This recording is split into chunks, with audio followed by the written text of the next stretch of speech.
اور اب 70ویں تراویح کے ہی تسلسل میں سورہ احزاب، جو کہ ترتیب کے لحاظ سے قرآن پاک کی 33ویں صورت ہے اور 73 آیتوں پر مشتمل ہے، اور اس سورہ احزاب میں بہت سے احکامات ہیں، مثلا نکاح و خلا کے احکامات ہیں، پالک رشتوں کے احکامات ہیں،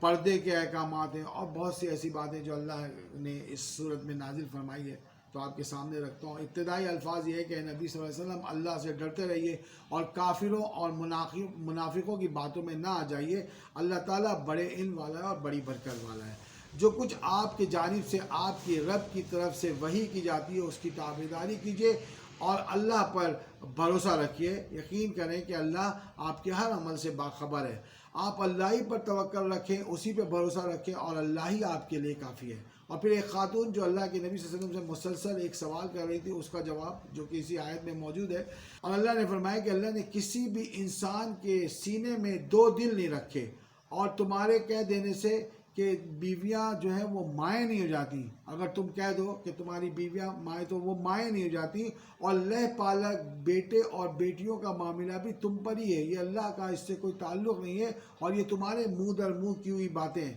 تو یہاں پہ وہ خاتون اللہ کے نبی صلی اللہ علیہ وسلم سے کہہ رہی تھی کہ میرے شوہر نے مجھے کہہ دیا کہ تم میرے لیے ایسے ہو جیسے میری ماں، تو اس کے لیے وہ پوچھ رہی تھی کہ کیا طلاق ہو گئی۔ اسی طریقے سے لہ پالک بچوں کے متعلق فرمایا کہ لہ پالک کو ان کے حقیقی باپوں کی طرف سے پکارو اور اللہ کے نزدیک پورا انصاف کرو، پھر اگر تمہیں ان کے حقیقی باپوں کا علم نہ ہو تو یہ تمہارے رشتے یعنی مذہبی دوست ہیں اور تمہارے بھائی ہیں، لہذا جو کچھ بھول چوک ہو جائے اسے تو اللہ معاف فرما دیتا ہے، اس پر کوئی نہیں تمہاری پکڑ نہیں ہوتا۔ البتہ وہ جس کو تم ارادہ دل کے ساتھ کرو تو اللہ تعالیٰ بڑا ہی پکڑنے والا ہے۔ اور اللہ فرما رہا ہے کہ پیغمبر مومنوں پر خود ان سے بھی زیادہ حق رکھنے والے ہیں، اور پیغمبر کی بیویاں مومنوں کی مائیں ہیں، اور رشتہ دار کتاب اللہ کی روح سے تمہارے نزدیک سب سے زیادہ ہیں، لہٰذا ان سے نسبت زیادہ ہے۔ یعنی کہ وہ جو لہ پالک تھے، منہ بولے بھائی بہن تھے، تو یہ رشتوں کا مسئلہ ہوتا تھا، جائیداد اور ورثے کی بٹوارے کا مسئلہ ہوتا ہے، تو اللہ نے فرمایا کہ نہیں، رشتوں کی نسبت جو ہے اللہ کے حضور ویسی ہے، اور یہی تم سے سب سے زیادہ قریب ہے۔ اور منہ بولے بیٹے بیٹیوں کے متعلق اللہ نے فعلی کہہ دیا کہ یہ تو تمہاری اپنی زبان کی بات ہے، لہٰذا اللہ نے فرما دیا اور رشتہ دار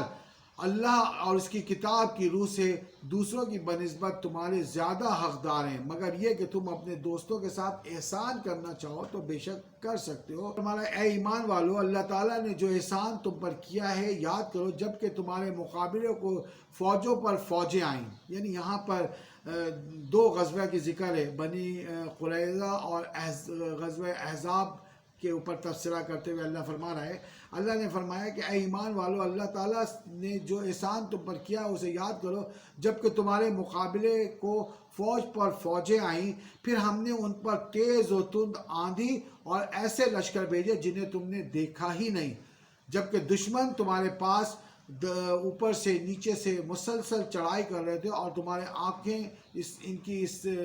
چڑھائی سے تمہاری آنکھیں پترا گئی تھی اور کلیجے منہ کو آ گئے تھے، اور اللہ تعالیٰ کی بنسبت لوگ طرح طرح کے گمان کرنے لگے۔ اللہ نے فرمایا یہی مومن آزمائے گئے اور پوری طرح جھنجھوڑ دیے گئے، اور اس وقت منافق وہ لوگ جبکہ جن کے دلوں میں روگ تھا کہنے لگے کہ اللہ تعالیٰ اور اس کے رسول نے ہمیں کس مصیبت میں ڈال دیا ہے، یہ تو محض دھوکے کا سودا ہے۔ یعنی یہ اللہ فرما رہا ہے کہ یہ وہ وقت تھا جب مومن اور منافق پہچانے گئے اور ان کی جانچ ہو گئی۔ مدینے والوں تمہارے لیے ٹھکانہ نہیں، چلو لوٹ چلو، یعنی کہ منافقوں نے مدینے والوں کو مخاطب کر کے کہا، اور ان کی اور جماعت یہ کہنے لگی کہ نبی صلی اللہ علیہ وسلم سے اجازت مانگنے لگی کہ ہمیں جانے دیجیے۔ اللہ فرما رہا ہے کہ نبی صلی اللہ علیہ وسلم ان سے کہہ دیجئے کہ تم موت سے یا خوف قتل سے بھاگنا چاہو تو بھاگ جاؤ، کچھ بھی یہ تمہیں کام نہیں آئے گا اور تمہیں کوئی فائدہ نہیں دے گا۔ پوچھتے ہیں تو کہہ دیجئے کہ اللہ تعالیٰ تمہیں کوئی بڑائی پہنچانا چاہے یا تم پر کسی قسم کا عذاب نازل کرنا چاہے تو کون ہے جو تمہیں اللہ سے بچا سکے؟ اپنے لیے بجز اللہ کے نہ کوئی حمایتی پاؤ گے اور نہ کوئی اور مددگار پاؤ گے۔ یقیناً تمہارے لیے رسول صلی اللہ علیہ وسلم کی زندگی میں عمدہ نمونہ ہے ہر اس شخص کے لیے جو اللہ تعالیٰ کی اور قیامت کے دن کی توقع رکھتا ہے اور بکثرت اللہ تعالیٰ کو یاد کرتا ہے۔ اور اللہ تعالیٰ نے کافروں کو غصے میں بھی بھرے ہوئے نامراد لوٹا دیا۔ اور یہ اسی جیسا میں نے کہا نا کہ دونوں غزوات پہ تبصرہ ہو رہا ہے، تو اللہ فرما رہا ہے کہ اللہ نے ان کافروں کو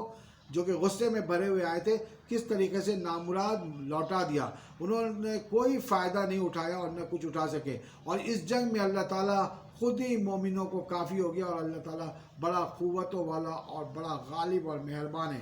اور جن اہل کتاب نے اس میں ساز باز کر لی تھی انہیں اللہ تعالیٰ نے قلعوں سے نکال دیا اور ان کے دلوں میں رعب بھی ڈال دیا کہ تم ان کے گروہ کو قتل کر رہے تھے اور ایک گروہ کو قیدی بنا رہے تھے۔ مسلمانوں کے متعلق فرما رہا ہے اللہ، اور اس نے تمہیں ان زمینوں کا اور ان کے گھر بار کا اور ان کے مال و وارث کا وارث بنا دیا، اور اس زمین کا بھی جس کو تمہارے قدموں نے روندا نہیں۔ اللہ تعالیٰ ہر چیز پر قادر ہے۔ یعنی کہ اللہ نے فرمایا کہ دیکھا پھر اللہ نے تم پر ایسی مہربانی کی اور ایسا رحم کیا کہ تم بغیر کسی تک و دو کے، یہاں تک کہ تمہیں ان کی زمینوں کو روننا بھی نہیں پڑا، اور یہ ساری کی ساری تمہارے قبضے قدرت میں آ گئی ہے۔ نبی صلی اللہ علیہ وسلم کی بیویوں سے خطاب کرتے ہوئے اللہ فرما رہا ہے کہ اے نبی کی بیویوں، اے نبی صلی اللہ علیہ وسلم اپنی بیویوں سے کہہ دو کہ اگر تم زندگانی دنیا کی زینت اور دنیا چاہتی ہے تو آؤ میں تمہیں کچھ دے دلا دوں اور تمہیں اچھائی کے ساتھ رخصت کر دوں، اور اگر تمہاری مراد اللہ اور اس کے رسول اور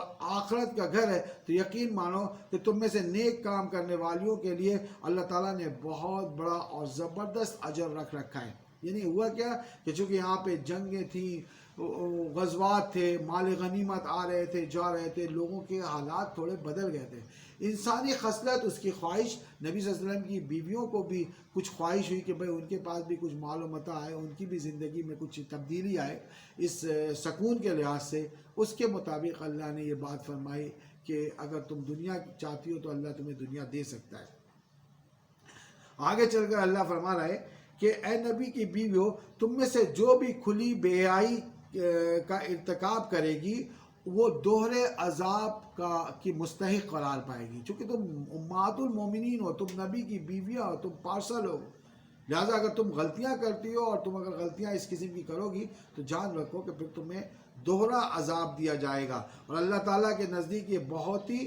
آسان کام ہے۔ تم میں سے جو اللہ اور اس کے رسول کی اطاعت کرے گا اس کے لیے دوہرا اجر بھی ہے۔ اے نبی صلی اللہ علیہ وسلم کہو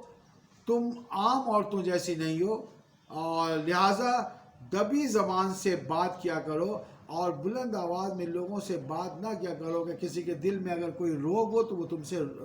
روگ لگا بیٹھے۔ اپنے گھروں میں ٹک کر رہو اور دوسری جہالت جیسی خواتین، جاہل معاشرے جیسی خواتین جیسی سج دج لوگوں پہ ظاہر نہ کرو۔ نماز کو قائم کرو، زکوٰۃ کو دو اور اللہ اس کے رسول کی اطاعت کرو۔ اللہ چاہتا ہے کہ تمہیں پوری طرح پاک اور صاف کر دے۔ اللہ کی آیات اور حکمت کی جو باتیں تمہارے گھر میں سنائی جاتی ہیں انہیں یاد کرو اور ان پر یقین اور ایمان لے کر آؤ۔ پھر ایک جامع بات کہہ دی کہ بالیقین جو مرد اور عورتیں مسلم ہیں، مومن ہیں، مطیع و فرما بردار ہیں، راست باز ہیں، صابر ہیں، اللہ کے آگے جھکنے والے ہیں، صدقہ و خیرات کرنے والے ہیں، روزہ رکھنے والے ہیں، اپنی شرمگاہوں کی حفاظت کرنے والے ہیں، اللہ کو کثرت سے یاد کرنے والے ہیں، ان کے لیے مغفرت ہے اور اجر عظیم ہے۔ فرمایا کسی مومن مرد اور کسی عورت کو یہ حق نہیں کہ اللہ اور اس کے رسول کے فیصلے پر اپنا کوئی فیصلہ لے کر آ جائے اور صادر فرما دیں۔ اے نبی صلی اللہ علیہ وسلم یاد کرو کہ وہ موقع جب تم اس شخص زید سے کہہ رہے تھے کہ اپنی بیوی کو نہ چھوڑو اور اللہ سے ڈرو، لیکن جب زید نے اپنی بیوی کو طلاق دے دی، یہاں پہ ہوا یہ کہ زید بن حارثہ، اور یہاں پہ وہی بات آ گئی منہ بولے رشتوں کی۔ دیکھیں یہاں پہ توڑ کس طریقے سے اللہ فرما رہا ہے، نبی صلی اللہ علیہ وسلم کو کہہ رہا ہے کہ اے نبی صلی اللہ علیہ وسلم زید بن حارثہ جو کہ اپنی بیوی کو طلاق دینے والے ہیں، اور آپ انہیں سمجھا رہے ہیں کہ آپ ان کو طلاق نہ دیں اور گزر بسر کرنے کی کوشش کریں۔ اصل میں یہاں پہ اللہ کا مقصد یہ تھا کہ اللہ منہ بولے رشتوں کی، ان منہ بولے رشتوں کی یہاں پہ توڑ کرے، اور اس کے لیے نبی صلی اللہ علیہ وسلم کو ہی جو ہے وہ مطلب موقع اور نبی صلی اللہ علیہ وسلم کو ہی آزمائش میں ڈالا۔ آپ تصور کیجئے کہ میں کسی کو اپنا بیٹا کہوں اور اس بیٹے کی بیوی جو ہے میری بہو ہو، نہیں کوئی مجھے یہ حکم دے کہ اس منہ بولی بہو سے تم شادی کر لو جبکہ تمہارا بیٹا اس کو طلاق دے دے، تو آپ سوچیں میرے اوپر کتنا گراں گزرے گا۔ یہاں پہ اللہ کے نبی صلی اللہ علیہ وسلم نے یہ بات اپنے اوپر گراں گزاری، لیکن اللہ کے حکم کے تابع ہو گئے، تو اللہ نے فرمایا کہ جب وہ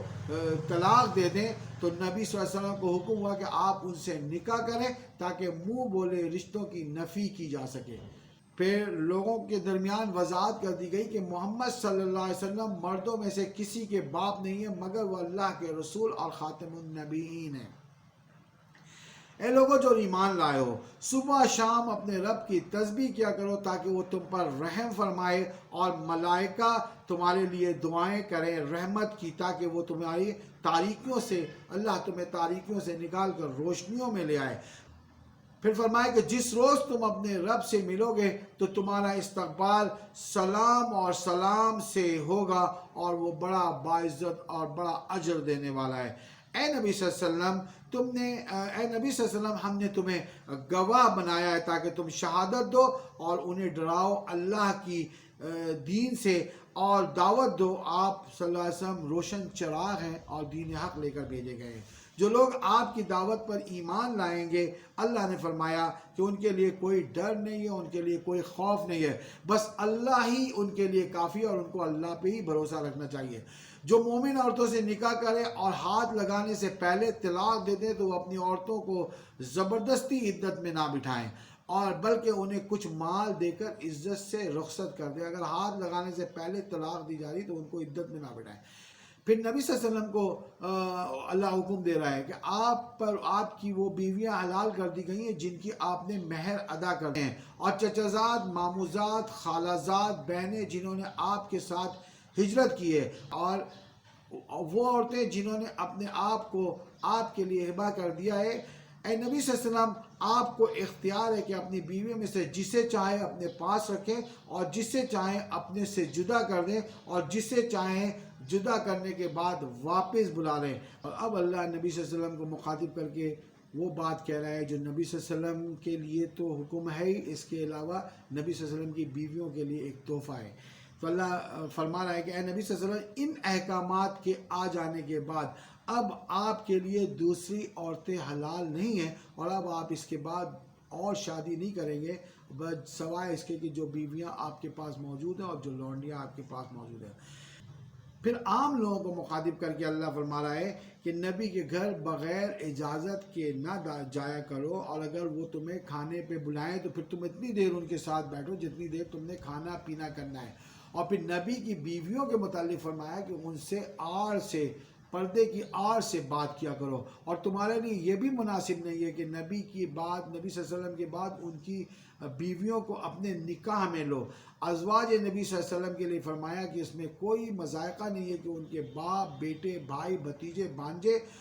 اور ان کے میل جول کی عورتیں اور ان کی مملوک گھروں میں آئیں اور جائیں۔ اور اب کچھ احکامات عام لوگوں کو مخاطب کر کے اور پھر نبی صلی اللہ علیہ وسلم کو مخاطب کر کے، سب سے پہلے تو لوگوں کو مخاطب کر کے یہ فرمایا کہ اللہ اور اس کے فرشتے نبی صلی اللہ علیہ وسلم پر درود بھیجتے ہیں، لہٰذا اے لوگوں جو ایمان لائے ہو تم بھی نبی صلی اللہ علیہ وسلم پر درود بھیجو۔ پھر ان لوگوں کے متعلق جو لوگ اللہ اور اس کے رسول کو اذیت دیتے ہیں ان کے لیے فرمایا کہ ان کے لیے تو رسوا کن عذاب ہے۔ اور پھر جو مومن مردوں اور عورتوں کو بے قصور تنگ کرتے ہیں ان کے لیے بھی فرمایا کہ وہ شدید وبال کو جمع کر رہے ہیں اور اپنے سر پر اٹھائے ہوئے ہیں۔ پھر نبی صلی اللہ علیہ وسلم کی بیویوں کے متعلق احکامات ہیں، اور نبی صلی اللہ علیہ وسلم کو مخاطب کر کے اللہ فرما رہا ہے کہ اے نبی صلی اللہ علیہ وسلم کہہ دیجیے اپنی بیویوں سے، اپنی صاحبزادیوں سے اور مسلمان عورتوں سے کہ وہ اپنے اوپر اپنی چادروں کو لٹکائے رکھا کریں تاکہ ان کی شناخت ہو جائے اور وہ ستائی نہ جا سکیں۔ پھر اللہ فرما رہا ہے کہ لوگ تم سے قیامت کے متعلق پوچھتے ہیں تو ان کو کہو کہ اس کا علم تو اللہ ہی کو ہے، اللہ اس سے بہتر جانتا ہے، اور یہ ایک آگ ہے جو بھڑکتی ہوئی ہے جو قیامت کے دن تمہیں مہیا کر دی جائے گی، اور تم خود اس دن تم دیکھو گے کوئی تمہارا حامی و مددگار نہیں ہوگا، جو تمہارے چہروں پہ الٹ پلٹ کی جائے گی۔ اس وقت یہ کہیں گے کہ کاش ہم نے اللہ اور اس کے رسول کی اطاعت کی ہوتی۔ پھر ایمان والوں کو مخاطب کر کے اللہ فرمانا ہے کہ اے ایمان والو